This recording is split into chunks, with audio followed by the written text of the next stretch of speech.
Okay, I want you to picture the happiest day of your life. Got it? Now imagine that day twisting into your absolute worst nightmare. That's exactly what we're talking about today. This is a true story from Nagpur about a wedding, a celebration of love that spiraled into just unthinkable horror. And let me be clear, this is not just some campfire ghost story. This is a real-life account of something so disturbing, it's gonna make you question, well, everything. This is the story of a young woman named Preeti and how her beautiful dream turned into a deadly curse. So where does a story like this even begin? Well, it starts with what should have been a moment of total victory. See, for eight long years, Preeti had fought her family tooth and nail to marry the man she loved, a guy named Mohit. He was from a different caste, you see, and that was a huge deal. It was this epic battle of love against tradition, and she'd finally won. I mean, can you just imagine the relief? The absolute joy she must have felt on her wedding day. The whole thing was set up on this beautiful hotel lawn. Her family was there. She must have thought, my dream is finally coming true. The fight is over. Or at least, that's what she thought. Okay, so fast forward a bit. It's 8 p.m. on the wedding night. Preeti's in her hotel room getting ready, just a couple of hours away from the main ceremony. And then there's a knock at the door. She opens it, and standing there is this woman she has never seen before in her life.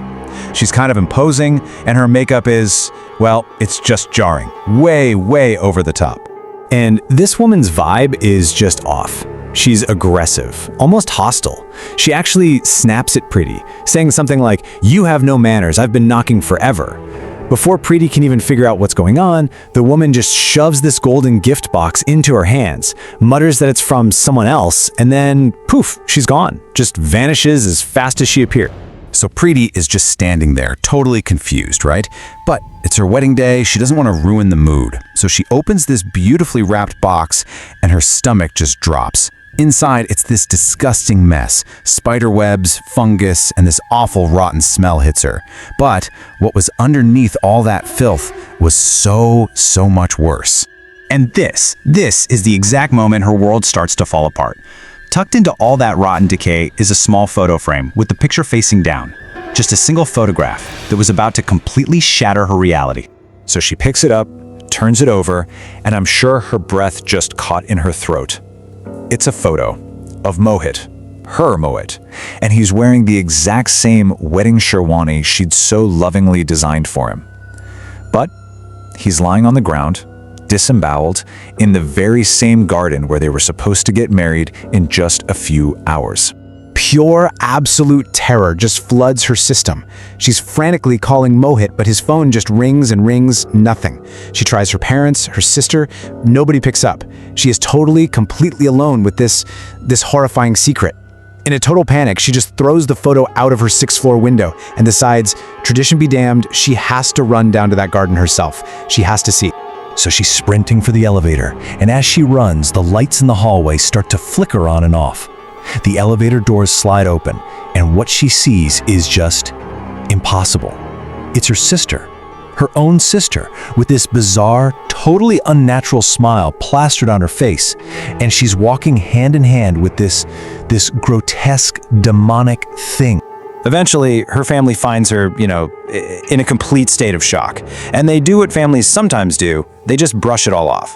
Oh, it's just pre-wedding jitters, honey, calm down. They fix her makeup, they drape her veil, and even though she's protesting, they basically force her down to the mandap, to the altar, for the ceremony. But when she looks up at her groom, it's not Mohit.